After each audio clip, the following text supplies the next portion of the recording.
What is going on, Diesel Nation? We're excited to have you guys with us today on the Diesel Podcast. Today's episode, I'm going to be chatting with Kory Willis from PPEI. You guys are familiar with him. He's been around the diesel industry for quite a long time. You know, he's had a battle with the EPA, with tuning and things like that for quite a long time. But today we're going to chat about how California, in essence, dictates what you can do to your truck in Texas or Arizona, Florida, Michigan, Indiana, Ohio, wherever you may be at, how the process is set up to where a tuner or somebody who offers a part has to basically get California approval so that you can purchase it and put it on a truck that's not registered in that state and you don't live there. So we know that topic is going to be very heated. There's a lot of details, moving parts to it, and Kory was the best person for us to ask and have him on today. So he's going to go through that, talk about his legal battle and a lot of other things pertaining to diesel. So if you're a diesel enthusiast, no matter whether you have a Cummins, Duramax, or Power Stroke, you got to listen to this episode. It goes longer than our normal ones. So if you got to break it up and listen to it, I'd encourage you because it really foreshadows the future of diesel performance and not just diesel. I mean, it's really automotive with some of the things he's going to talk about. Before we get to it, I want to remind you guys, if you're in the market, our friends over at Kershaw Knives have a 20% off site-wide code. Go to kershaw.kiausa.com, use code diesel20, and you get 20% off at checkout, whether you're looking for something for EDC, hunting, fishing, around the house, really to meet any budget. They've got knives for really anything out there. And if you're a knife enthusiast, they got a lot of cool choices as well with different options for blade steels, handle material, opening mechanisms. I love seeing what you guys have gotten with the discount. So with the discount code. So if you're in the market, definitely make sure and take advantage of it. Also, if you're watching this on YouTube and not subscribed, click the subscribe button, like, comment, let us know what you think of this episode. Tell us what you think of the things Kory has to say today. Whether you agree, disagree, if you want more clarification on something, let us know so other diesel enthusiasts can find this video and our podcast on YouTube. It goes a long way to helping us grow and helping us reach people that want this information. All right, let's get to today's episode with Kory Willis from PPEI and talking about how California dictates what you can do to your truck, even if you don't live there. Kory, welcome to the Diesel Podcast. I'm really excited to chat with you today about so many things since we chatted last, and I mean, I don't know where to start, but thanks for taking the time today. And things change fast. They do. Huh? They really do. Welcome back. Look forward to our talk today. Yeah, man. Glad to be back. It's always a pleasure. And one of the, this is so different because normally, when I'm doing an episode, I kind of have some questions or things in mind, but we got so many from people when we posted up on Instagram and said, hey, Kory Willis is going to be on. What do you want us to ask him? So I was going to ask you a few of these as I think it'll paint a really good picture for the audience. One that we got was, hey, ask Kory to update us on, his case, his thing with the EPA. And we're really curious where that's at and, just an update on it. Yeah. So, I mean, a lot of people know we were first hit in 15 roughly. And then I think sometime shortly after that, there was a NOV, notice of violation. So the first thing they'll send you is an RFI, which is request for information. The second thing is going to be a notice of violation, assuming your RFI didn't go as planned, which I think has probably 100% success rate of not going as planned on the government's part. But we start that process then. And, I got to be careful what I say still right now. So I'll say it the best way I can until my case is over. But they were coming after, basically, I wouldn't be able to do tuning really at all anymore with the things that they set in place, which is what a lot of people fall to. Thank God, we financially able to have the attorneys and the fight and everything else. Because without it, I mean, we would have been basically forced to shut down. They were coming after an astronomical amount of money. And that was a problem, but even a bigger problem was a lot of the restrictions that come into play with tuning. So like one of them, to be an example, would have been that I wouldn't have been able to even sell a tune until it got CARB certified, right? Like where you can generally say I applied for it, but then originally it was I had to wait until they sent me an EO number, which many of us know can take months. There's some people just waited almost a year. So that was out the window. And if you want to ask the government a question, that one question may take 3 months to answer. So whenever you've got like 1,000 questions, well, it takes a little while. So with our case, where we're at on mine now is we had basically got it to a point to where I'm going to have should have a sentencing trial in January. And there's been quite a few of those here recently, and we've seen how that played out. I'm looking I'm very optimistic about that. I'm not going to say too terribly much on it, but I think it'll go how I expect it to go. So, the threat is real, though. I mean, if I couldn't afford attorneys and all the help and support that we've had, I'd be in prison. I'd probably end up in prison, just straight up, and fined with an amount that my great grandkids probably wouldn't be able to pay off. It's extremely harsh, but on my case, I'm hoping that in January, we'll have the majority of this thing resolved, and then we'll see how the sentencing works. But I don't plan on going away, don't plan on going to prison, nothing like that. We'll base that off of a lot of the recent things that have gone down in the sentencing world. And I've got less counts than some of the guys that had hit it. And so I'm pretty optimistic about that. And I've got a really good judge. So, but let's say that it went the other way around. And, I think most judges in the legal system is probably pretty good, but let's say if I've got a really bad one, it could be a totally different ball game, and you're at the mercy of what the Big Brother says. Yeah, it can go a bunch of different ways for sure. Well, I think with with that, some of the other things that have been in the news lately, and even some of the podcasts that are out there, the truck owners have gotten a better idea of it and how it's transitioned. But I really wanted to focus on this episode talking to you about how you can do tuning. And this is going to probably be very general because it's going to apply to turbos and a bunch of other products, but specifically with CARB. And it was a post I saw that you did recently talking about some changes in that process and what you would have to go through to be able to tune a truck. So what is different now with CARB testing or just getting approved tunes to be able to sell in 50 states? So there's a couple of points to that. One of them is we need to focus on why there's a EO exemption in the first place. I think for us to have a conversation about the present, it's kind of wise to entertain the past as to how this happened. So the backstory of EOs in a nutshell was, of all people, Banks actually had a deal he was working out with the OEM, and they were turbocharging something, and that was in the middle of the Clean Air Act debacle, and he ended up basically not being able to fulfill this contract because of the Clean Air Act. So that was a major problem. So they ended up just kind of compromising on this thing called a executive, an EO number, right? So you can do the testing in California and apply for this EO number. So the question is why is California the one to do it? Well, obviously California has been the green place forever, and they had testing set up to do this that the government recognized. So you have two sets of rules, right? You have federal and you have state. Well, California basically had their own testing procedure, which is called CARB, the Air Resource Board. They have been the easy way for the government to be able to get their emissions data. And there's never been anything really to challenge or certify it. It's actually illegal now for any state to incorporate their own type of air resource board, but because CARB did it so long ago, they're grandfathered in.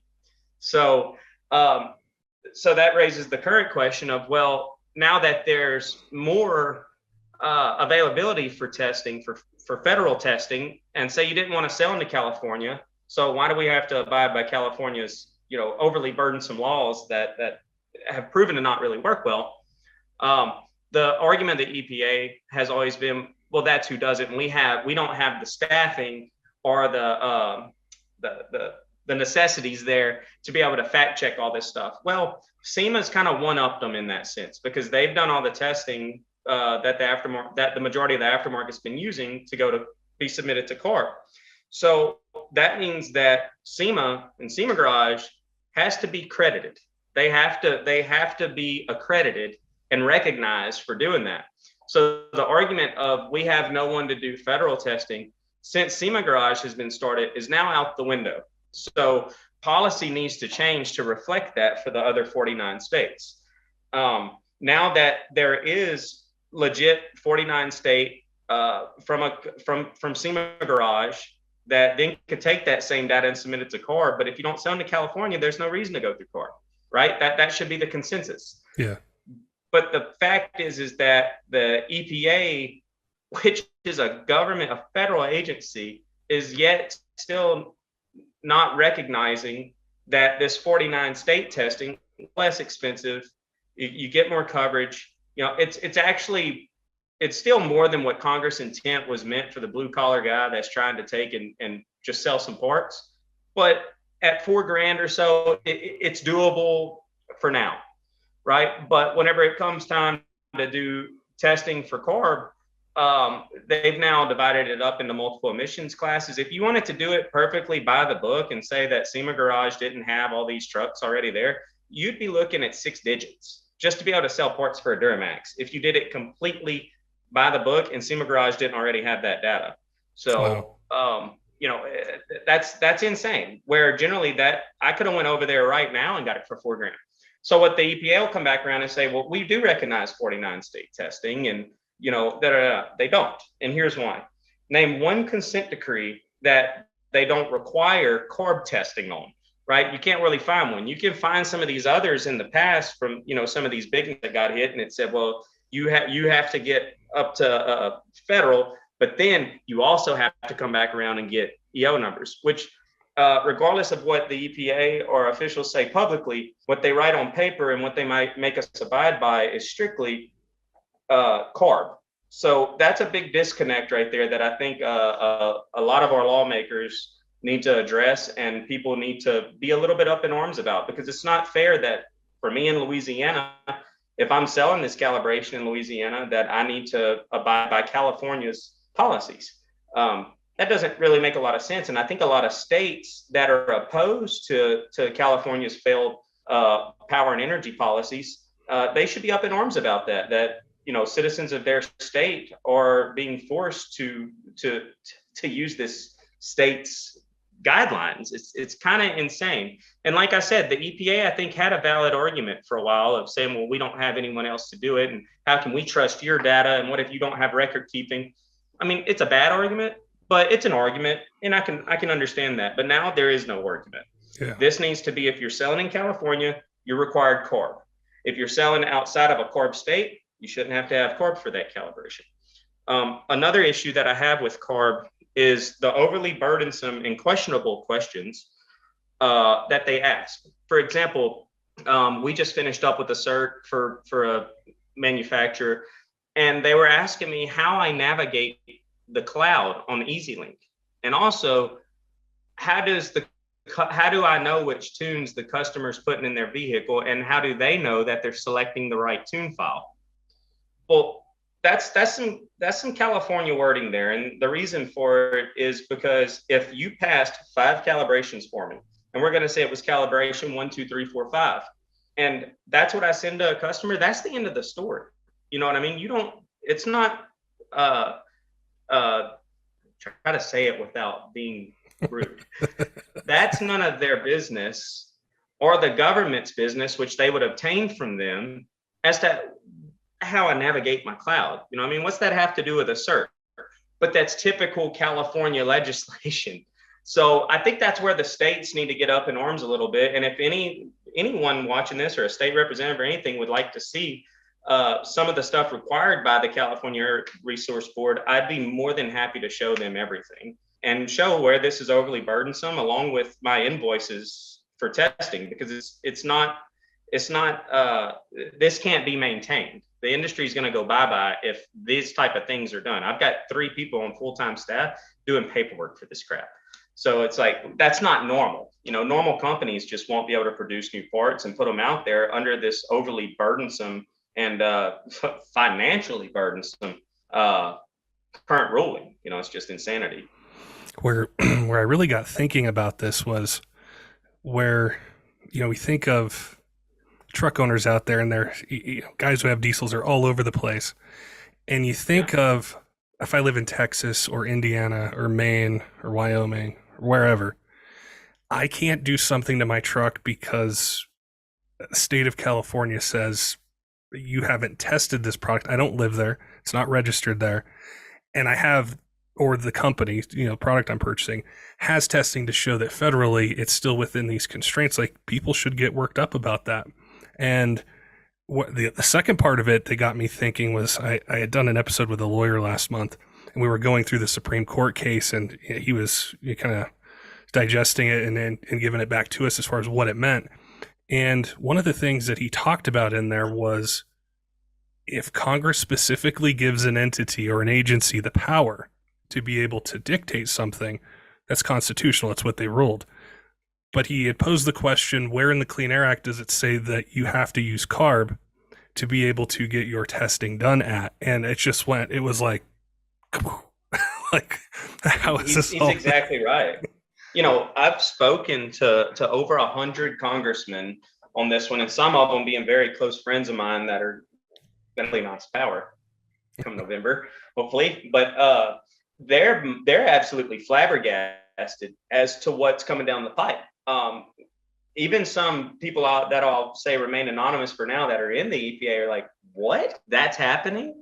So there's a lot of stuff. And the thing is that a lot of the people in the higher level over there, I really don't think know what's totally going on here. A lot of this stuff's being done at a lower level. And it's because it gives them access to information and data on a very, very easy basis. And their pockets being padded as well, not at the highest level, but kind of mid-lower level. And the way that they word things and they say it in public and that it's presented lately it's been a little bit more aggressive, but generally it's like, oh, we don't touch that. Like, we would never have a problem with that. But behind closed doors, they'll show you something that shows that only NASCAR can exist. So it's been a completely two-way argument, and they have really good power as to keep everyone under non-disclosure agreements and confidentiality agreements to where you can't show a lot of these things that they tell you. And that's the protection they stayed under. But, I think the political environment's a little bit different these days. And I don't think they can keep the lid on it forever. I think someone's going to pop that off eventually. Yeah, that was something else I wanted to touch on, because a lot of the comments that I'll see in our YouTube videos talking about emissions and stuff, people will say, well, what can we do politically, or what is being done, or what are these companies or these people? And I know you're really involved in that. Is, what have you found has helped? Are there people in Congress that are interested in this topic, that they're, it's on their radar, it's something that has piqued their interest? It is, but the thing is that this is just in our group, right? So I was in a meeting a little while back with a bunch of people and some politicians, some high up guys that these people like me have been extremely mistreated over questionable rulemaking and perception of laws that the powers that be enforce. And some of this stuff makes what we're going through look like child's play. I was really humbled whenever I was able to sit with a bunch of these people and hear their stories with these politicians and actually hear some of the stuff that's going on in the world.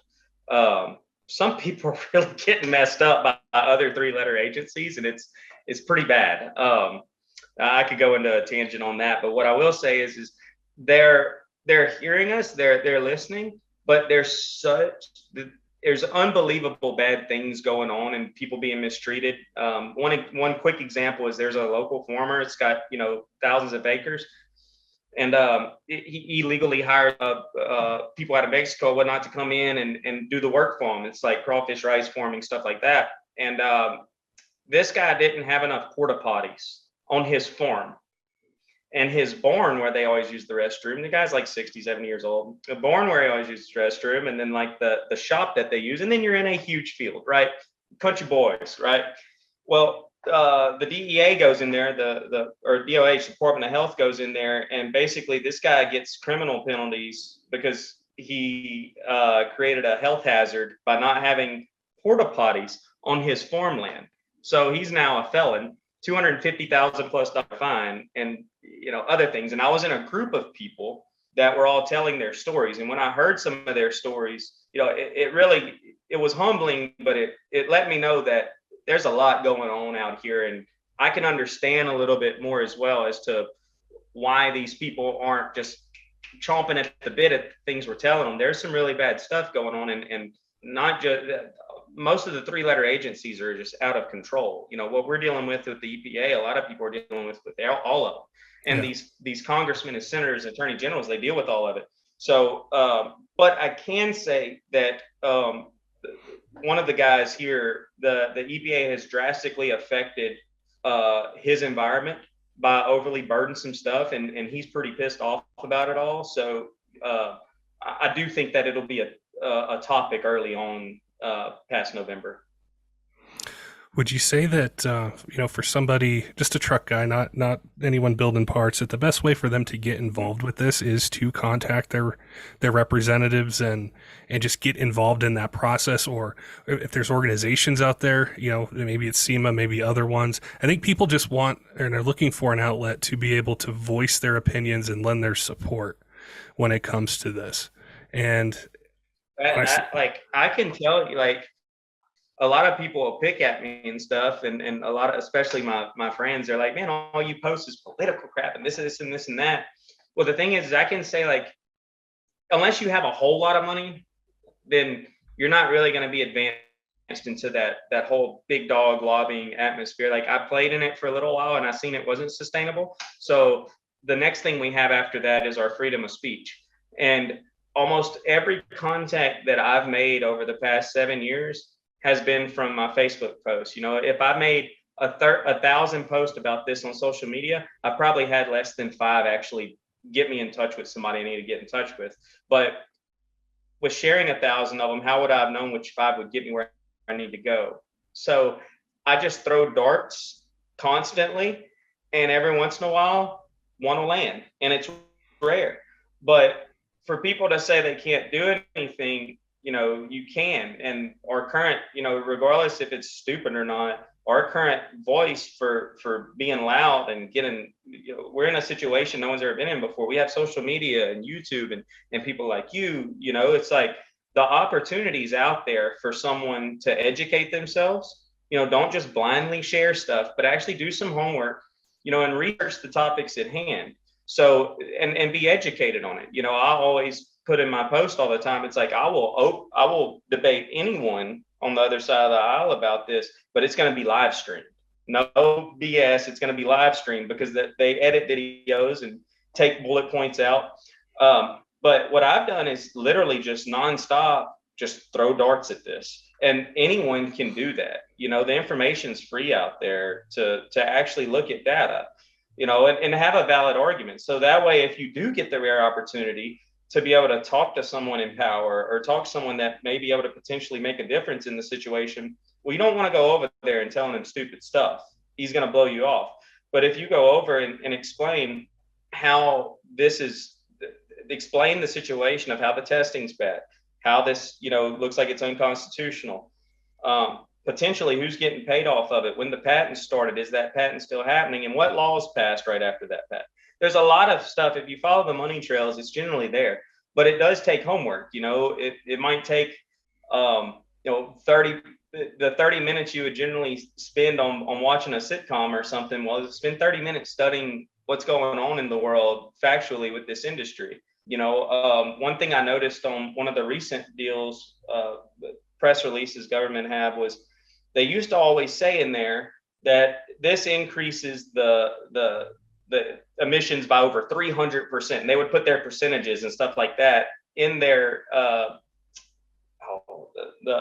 their press releases for the people they hammer. Well, one thing that we argued really hard was that number's not accurate, and here's why. And I thought I had something pretty good with that leading up to the bigger picture of all of your testing's inaccurate. But whenever we were able to take and really show that 300% number was biased and inaccurately tested, and it can't be provided to a global aspect of everybody, well, all they did was they quit putting that language in there. So I noticed today when I was reading one of the press releases on some of the guys that were just, they released today their information 10 million or something crazy, that they didn't state this impacts the environment by 300% They kind of got rid of some of those percentages and just says by a substantial amount. So where that's not really a win for me, it is a small one for the industry, because now we know that they heard what we had to say about their testing, maybe having some flaws in it to be able to be applied to a global scale. So to say that, anything we do, we're just not big enough or we can't do that, just keep throwing darts at the wall. You know what I mean? You keep throwing darts, it's going to eventually hit a bullseye. I haven't quite hit the bullseye yet, but I'm touching it. And that's 7 years, so anyone that wants to be involved, it doesn't take money. It just takes a little bit of time. And if they could just share and post and just constantly hammer these news stations and force it to be a topic and force it to be a story that's worthy of talking about. I'm going to play devil's advocate for a second because when I see the reaction from truck enthusiasts, they want it to be almost how it was like pre-2007 or back in the 80s or the 90s. They want nothing on these trucks. But as somebody who has been in this situation for 7 years and you're immersed in it, is that viable, or is there a middle ground that you would see as something attainable where, let's just say if we could wave our magic wand and there is a standardized procedure and it works everywhere and it is somewhat attainable for a company to pay for the testing and they can sell their parts. I'm just really curious what the goal is, because I think I can get lost in it as well and think it just seems so insurmountable. Like, how do you convince a government agency that's enforcing the Clean Air Act to go back to emission standards in 1999? It's probably not going to happen. But what would be a victory? What would be the next kind of step you would hope to see as an enthusiast, as a racer, as somebody involved in the aftermarket? There's a couple of things that need to happen here. One of them needs to be that federal testing, which is what's in the Clean Air Act. The Clean Air Act doesn't say CARB, it says federal testing. That needs to be accepted, because that was Congress, that was their intent, and that's what was wrote down. But that testing shouldn't even have to be conducted at a lab. You know what I mean? It's the FTP 75 test, the federal test procedure. So that procedure can be ran at your shop on your own dyno with a tool that costs less than $7,000. That's an investment I think any shop would make that plans on being in this business for a long time, for their tunes to be on the highway, right? So there needs to be a way to be able to also sell racing products, right? Because right now there is no legal way to sell racing products. What the government says is, yeah, but if you sell too many of them, then we'll come after you. We ask, what's considered too many? No one's ever gotten the answer of what the actual number is. So is the number 10, is the number 50, or is the number 1,000? We need to have lawmakers be able to take and put some type of process into play, because I do understand completely of them wanting to keep the racing stuff off the road. But this gets us back into kind of almost a NRA style argument, or if you buy an axe at the store, did the axe maker know that they weren't going to chop something illegal when they bought it? I don't know. Granted, if everybody was chopping legs off with an axe, then I don't know, maybe government would come in and do something and limit, axe or chainsaws or something. But the problem is that this focus here has been brought in very easily by the push of the climate change agenda, right? Which, if you talk to anyone, which I have, in the professional atmosphere of climate change, they like the word, but they don't know the science, physics, or chemistry behind any of it. So immediately they're disqualified. If they don't have that knowledge behind their belt, then they're disqualified to have that conversation. We need to move on to the next person that might be qualified. I have met with someone very, very high up at the EPA, one of the lead guys, and we were pretty well on the same page when it came to a lot of this stuff. So then it comes back to, well, if the actual people at the EPA would be somewhat on board at this, then where's it coming from? It's coming from the Department of Justice. So we have to then look and say, well, why is the Department of Justice wanting to push this so hard? That goes back to follow the money. And it's not just a blanket term, because anyone that does the tracing back to the impact that the mining of all these rare earth minerals to be able to make the catalytic converters, the DPF systems, the extra metal that it takes. The one funny argument is the cardboard boxes, which is actually kind of a small argument, but regardless, if you take the global impact of what this did in America, and then you take and look at where they're mining this from and what the impact was there, the scale just does this. You know what I mean? So a real conversation needs to be put into place about solutions that work, right? Because if we've decreased the acid rain in Louisiana, but in California, the acid rain's higher, well, that's a problem. You know what I mean? You can't punish this side whenever you're benefiting this side. So the whole entire thing needs to be revisited. And I think what'll be interesting after November is whenever they start chasing down those money trails. And I think we're going to be able to, because that's the thing, we've got to be able to take and get to the core of why this keeps happening, you know. And there's some great people in the Department of Justice. I've worked with some really good people in there. I've worked with some terrible people in there also. And the big part of the story is we've got to identify what the problem is on emissions. We need to use real data, not some random data of a chart over the last, they'll put up global warming over the last 1,000 years or something like that. Scale that back to 500,000 years. Looks like a roller coaster. And then you'll see it skyrocket in parts, and then it'll come down. So like right now, we're in a skyrocketed part, but we're not in a skyrocketed aspect that isn't historically skyrocketed. If you take the numbers and you move them out, it's a lot smoother than you think. And when you tighten it up, just like any data graph, it looks very drastic. And that's what they use. And on people that don't work with data every day, you know, or see these graphs, it's like, oh my God, we're going to die in 10 years. You know, and they've been saying we're going to die in 10 years for the last 50 years. So, you know, it really has to go back into play as to fixing the root cause of the problem. But immediately, I would like to see federal testing be recognized. I don't think it needs to be certified at SEMA Garage or SEMA, but I am thankful that they've put that out there, and it at least makes us be able to have this argument against having to use CARB, because the argument from the EPA before was strictly, we don't have enough people to babysit it. I don't think that's the citizens' problem, that government doesn't have enough people to babysit the FTP stuff, right? But I'll give them that out and say, all right, we'll use SEMA Garage until we can figure something out. But currently, where it's CARB only, that means no racing parts for any racing manufacturers. And the fact that the EPA won't give us a legal method of being able to sell race products, that means that they don't support race products. And that's harmful and very scary for the whole entire industry. So I think legislators really need to do some work on making a way that we can sell racing products, and also a way that we can test on-road products without having to use California's laws for the other 49 states. One of the toughest questions I've been asked was somebody who, they have two trucks. It's like I think he's got an L5P, and then he has like an 06 LBZ. And he said, hey, can you find out, can I make this LBZ a race truck? I don't drive it every day. I want to make it a race truck. I sat back, and I love to get answers to questions, right? So I'm trying to think, who can I ask? Because has anybody been given an answer to that? I just kind of got stumped, because I don't think there is an answer of what is a race truck, what isn't a race truck. So how do I tell somebody or direct them to something to say, hey, here's the guidelines for how you trailer this truck to a drag strip and go race it?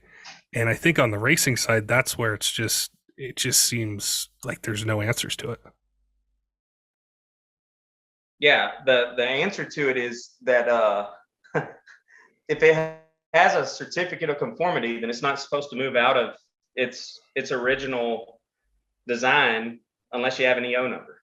That is the EPA's argument, and that is what they have fined people for. I was just on the phone with someone earlier that was doing OEM replacement. This guy ended up getting a NOV, and on his NOV, he was charged for O'Reilly replacement parts that actually didn't have a CARB number. So the fact that this OEM replacement part on a 6.0 Power Stroke, it didn't have a CARB number, then he got fined for it. The thing about it is back in those days, and a lot of guys that do LB7s can remember as well, and 5.9s, but you had your federal trucks and you had your California trucks. So there was two different emissions levels, all the way back to like '07 or something like that. And so the LB7 Duramaxes came with the EGR system. The ones outside of California didn't have an EGR system on. The fact that this guy here got fined for buying a federal product from O'Reilly's, just a replacement part, is a huge problem, because that means that they took California's laws and charged this man for something that doesn't apply in his state that he bought from freaking O'Reilly's. You know what I mean? So we're not going to see this quit progressing. It's a huge issue. So if someone can take an LBZ and make it a race truck, I mean, according to the government, absolutely not. Big no, and we'll fine you and put you in prison potentially. Will they really do that on a LBZ? I doubt it. I doubt that they would. But I would have also doubted that they'd find someone for a part they bought from O'Reilly just because it wasn't a California truck. You know what I mean? Outside of California. That's insanity there. And that was just 30 minutes ago. I had that conversation with someone. Here's the problem too, Patrick. This is what kills me, is he could win that battle, right? He could win that argument. But fighting the government has been, even dealing with the government has been, I mean, dude, I don't know if you can see, I got a lot more gray hairs now than I used to have. I think it's aged me 10 years, but it's a battle that has to be fought, but it's one, you got to have the money to do it, which is major. I mean, most people in our industry, we're not gazillionaires, so that messes things up. But on top of that is the mental warfare of doing it. I don't have a family, kids, nothing like that. I devote probably 80% of my life to trying to change this stuff. It interrupts my work all day long. Like it never ends. When you go to sleep, it doesn't end because you're researching laws and how this stuff forms. So, to fight it is what's necessary, but to fight it sucks really, really bad. The harder you fight, the more it comes. I mean, I think I've told the story before, but I've had my PayPal shut off by the government just because they got a subpoena, even though I gave them all the information. I've had my bank accounts messed with. I've had my banks actually have to call me and deal with stuff. My international businesses call because now I'm a felon. It's like, hey, what'd you do? Thankfully, they don't recognize the Clean Air Act, so it's fine. But the amount of, I logged into Facebook a few years ago, and it says the government has given us the information necessary. We handed over all your social media accounts, Facebook and Instagram. So it's even though that's none of their business, you know what I mean? But they've gone so far as to do that. Private investigators showing up, people digging through my trash. When you want to fight them, they come with it. And you've just got to be prepared to deal with that, and it's a never ending battle. So to fight them sucks. I mean, I don't know a good way to put it. I think better than fighting them right now, though, in the current political atmosphere is to just share and comment and post and just be annoying about it. You know what I mean? Just be freaking annoying. The hottest flame generally is the one that gets put out. So I think that's our best power right now. Even if in the current, how do I say this? Talking with some of my friends that know what's going on in the game, even if it made it to the top right now, it wouldn't make it anywhere with the current Department of Justice. So, the best thing is to keep educating a lot of these guys coming into power as to how big of a deal this is and how much it's affecting us and our communities, employees, and, everything. And put it in their heads that this is a huge, huge, huge deal and we want it resolved. And after November, you'll start seeing that process start. I anticipate it's probably going to take almost 5 years to really fix this problem, but it should have started before, but it's absolutely a hot topic right now. And everyone just needs to be annoying about it. That's just be freaking annoying about it. I hate posting about it too. I'd much rather be posting, all the dyno stuff and all the fun stuff we're doing here at PPEI all the time. But that's not going to exist in 5 or 10 years if we don't put in that crappy work right now. You know what I mean? So it sucks. Like there's not really too much happy stuff about it all right now. Besides, right now is the time to put in the work, and hopefully later we'll get a return on our investment of time into this topic. I remember I think it was about 3.5 years ago, you were here in Colorado and we did like a live stream podcast, and it was about, Yeah, it was fun. yeah, it was about like truck parts going away or something like that. And we released it. And I remember a few months later, somebody had told me that's in the industry, they're like, you shouldn't cover this. Like it brings unnecessary attention. But I remember the topic, the things you were telling me in there on that podcast was about it Sounds like affecting. some conspiracy theory stuff. Yeah, that's what I think the general, person probably thought. But it's like now, Dude, I was probably the most hated person for what you think 2 or 3 years. I was probably one of the most hated people in the industry because they're like, he's messing it up. I'm like, no, no, no. Later on, this is going to make sense. I promise. oh yeah, because it's everywhere. I mean, I see it. I've read about it in major newspapers. I've read about it.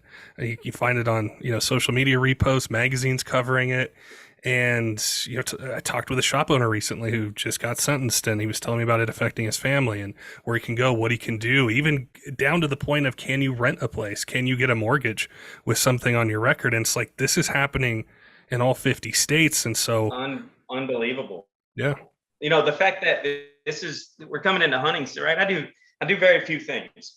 I race, I do tuning, I test parts, I do stuff with motors, and then I hunt. You know what I mean? So this year, hunting season's coming around, and it's like I can't own a gun, and I can't vote. It's a hard thing to fathom, as to say I haven't really done anything here that's worthy of such punishment. But it's a reality, and it doesn't really hit until you're there. You know what I mean? That's a good way of putting it. Now, granted, I have found some amazing things that can replace it, but still go out with my 6.5 and blast one down. Like, that sucks. That's my gun. It's got a lot of deer blood on that thing. So it's those little things that come back around where it's like, well, when it's over, it's over. It's like, no, it's not over, and you still got to deal with it, past that point. It's, I can't say how many times, we used to go to family dinners and it was all just enjoyable conversations, everything. And now it's like, we're trying to avoid the topic of the EPA and how much we've been thrashed. You know what I mean? Like, because you can't hardly even make it past a dinner without some type of conversation like that, because that's 90% of your time in life. So it shouldn't be that way, man. Government should have never been put people like us to this type of point. You know what I mean? This should be reserved for the worst people on the planet. Do you think this all could have been avoided if there had been prior well, let me step back for a second. I saw a comment on one of our YouTube videos, and someone had said, well, this is illegal. It's always been illegal. Why am I going to feel sorry for somebody going through this who broke the law? And so I guess to ask that question is, do you think that there should have been a process in place way back when? I know the Clean Air Act's been updated and stuff over the years, where you just everyone who ever got into it or wanted to make a part or make a boot or a clamp would know this is the process you have to go through? Or do you think it just was ignored for a really long time, and then an agency says, hey, we need to enforce this, and you go back and kind of retroactively basically apply what's current to, like we're talking about that 6-liter with a boot or whatever part it was, that at that time you could probably buy that boot in California, I imagine. I don't know for sure, but you probably could. So it's a good question. It's one I've been asked a lot, so I've spent a lot of time on it. So here's the problem. First, the question is, what specifically is the law?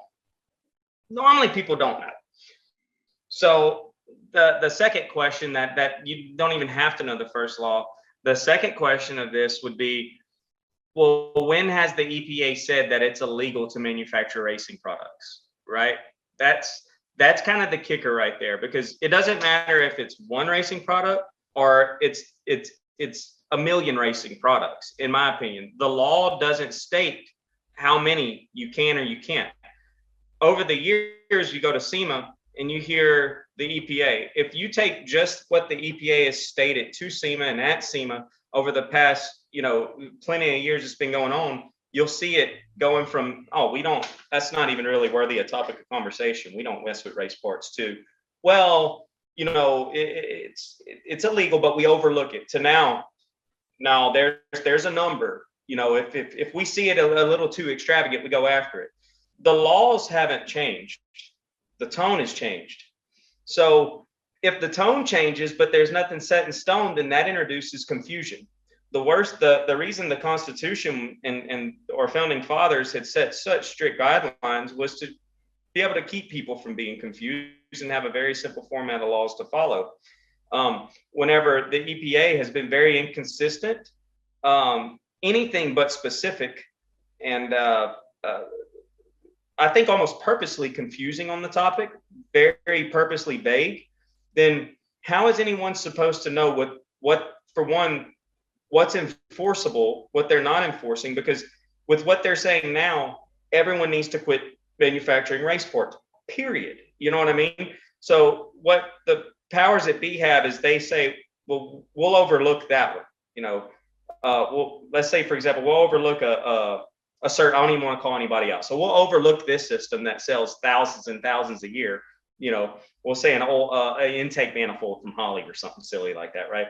So we'll overlook that. But you sold 5 removal parts? No. You're going to jail. Okay. When did that start? You know what I mean? And then what made you overlook this company who's been doing it for 30 years, you know, and then this little company end up being popped?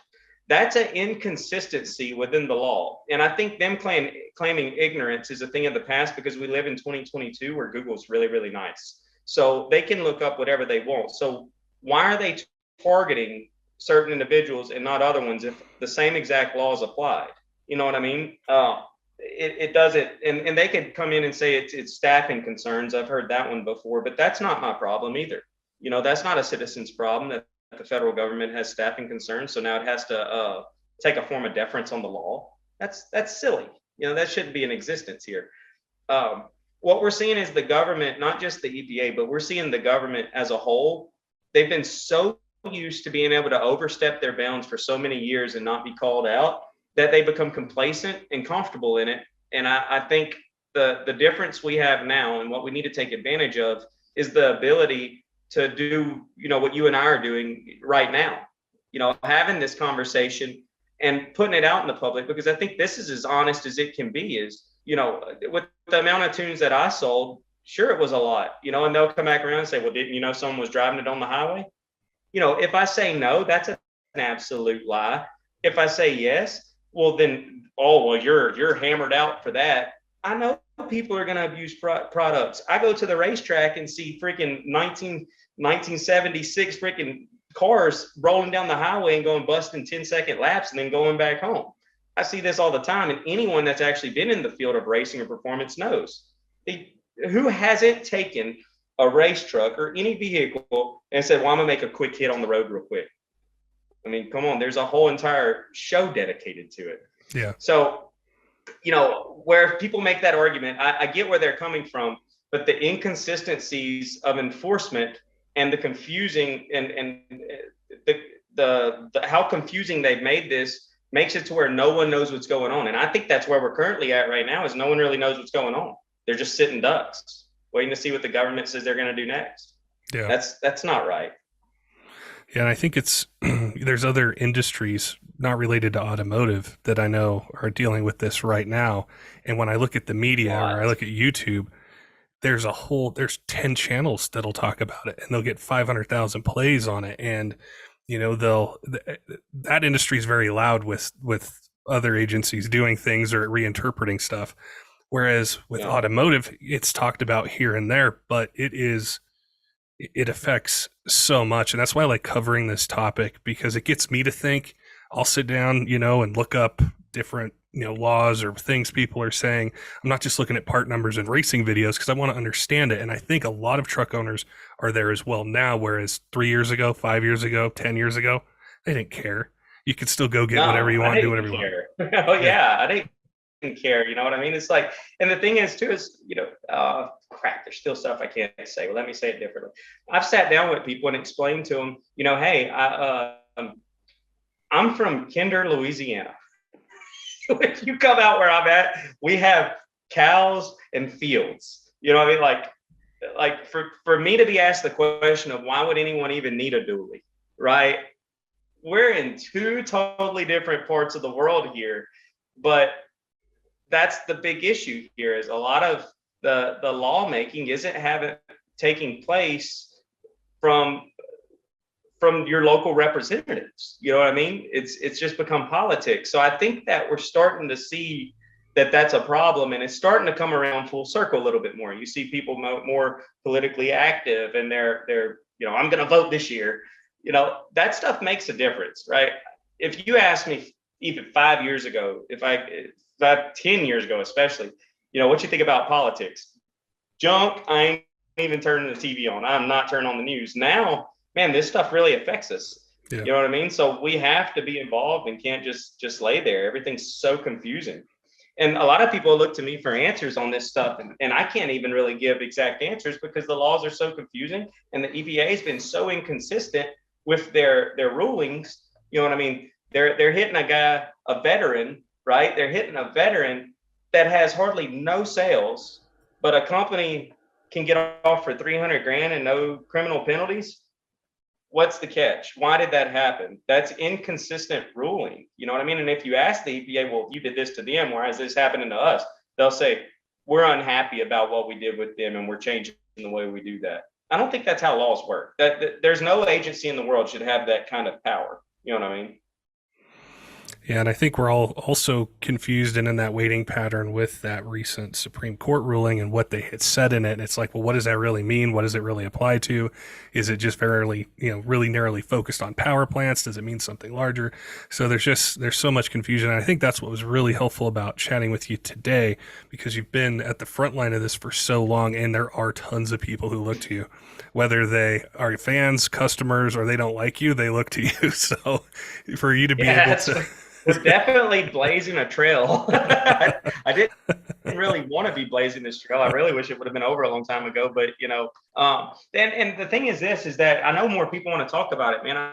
I talk to so many people about this, but I understand why people won't talk about it too, because, this is their livelihoods. They're putting food on the table. So if they come out and start sharing or whatever, the thought process is, well, maybe they'll notice me. And now I'm in this situation. Well, I think like what I say to a lot of those people is like, all right, well then do it in silence, work in silence. Like, don't be posting it up. Just do your due diligence, because all you're doing is moving the scale from now to later. You know what I mean? So, and I don't know which is worse. Once your business really gets to this, you might have a $1 million company, but in 10 years it could have been $100 million company. But you're like, I don't want to mess with it right now because this is my livelihood. Yeah. I don't have a right answer for that. You know what I mean? It's just some people are just stupid like I am, and they're like, I'm going to just be loud about it because it's a problem, I can't say it's the right decision. It's definitely come with a lot of unwanted burdens, but I think it is necessary, though, for as many people to get involved. And I think one thing that's harmful is for people to just say, F the EPA, or come to my house and see what happens. Like, that takes so little energy to say and do. And it all it does is just gives them a little bit more to try to make the point that we're radical or we're extreme or something like that. If you come into an argument and you know your stuff pretty good, then you're going to be a force to be reckoned with. And that's what makes a difference. You know what I mean? So I think that's a big thing to put out there to people as well, is like, don't just say F them or come to my house or this and that. You don't want them showing up to your house. Like, there's friggin' 10 plus armed agents. You know what I mean? You're probably not going to have great luck going through 10 of them if you are that extreme. So it's better to be more realistic and be like, all right, why are they enforcing this now? And start chasing the rabbit trail. I've been doing it for what feels like, by myself with maybe 2 or 3 other people that I text with pretty frequently. Actually Signal, because don't use text messaging, because if you ever get a subpoena, they'll take your phones, your records, everything else. Use Signal. I say it publicly. There's nothing they can do about it. You can set disappearing messages. I talk to my family on Signal, and that they will come and take all of your stuff when the time comes. So if you do talk to legislators, or you make it up the scale, push to use Signal. If you have any type of information that is really, really good information, don't just leave it on your computer. Print it out, put it in a box. Your computer might end up getting wiped clean of it, like after, in the coming times, because this stuff's going to get really, really real. And the best thing that we could do as an industry is follow the money. That's what I've been doing for a good while. Is why are these decisions that don't make sense being made? Because there's smart people there. You know what I mean? Maybe not at the bottom, but at the top, there's some smart people. So what I would challenge pretty much anyone listening to this to do is let's follow the money and find out who's getting paid. That comes from researching how a DPF is made, what minerals are in the DPF, who filed the patents on them. Stalk these people. That person filed the patent. He's dead. He's got a grandkid. What's he doing for a living? Okay. Is he friends with this person on Facebook? Sweet. What do they have interest in? It sounds like crazy people talk, right?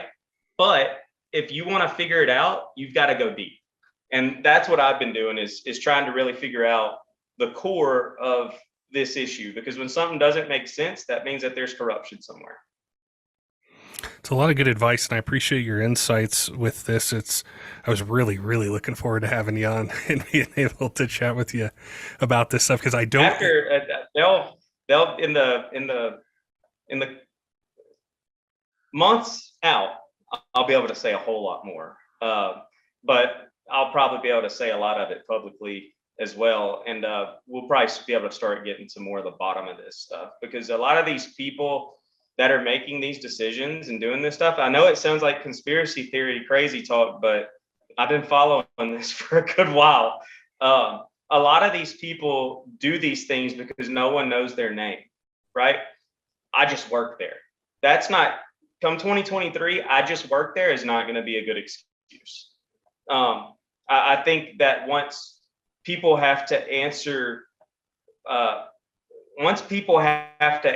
for their sins or lack thereof, but have to answer period, and their name becomes known, I think you'll start seeing some differences here, because there's a lot of people that have never had to deal with any of this stuff personally. And, I think if you're working for the government, then, there's then a lot of the rulemaking and decision-making process needs to be a little bit more transparent. So we need to figure out, why have these rules been made? Why has this certain individuals being targeted? And then where's the money coming from and why? So I think those are very good things that listeners can dig into. And if they want to make a difference in our industry, quit worrying about everything else going on in the world. Let's find why this is happening. Where's the money coming from and who's behind it? It goes back a long ways, but it's still current. And I think that's something that we all need to work on, because that will be able to establish a very good argument as to why it's not legitimate and why it needs to be changed. It's a lot of great information, Kory, and I think it's important for us, to do this episode now, because I don't think it's on the downward trend. It feels like it's still ramping up. There's still going to be more press releases, everything else. And so I appreciate you being on and chatting with us and sharing a lot of insights, and you answered like 20 questions that we've gotten over the last couple of years about this stuff.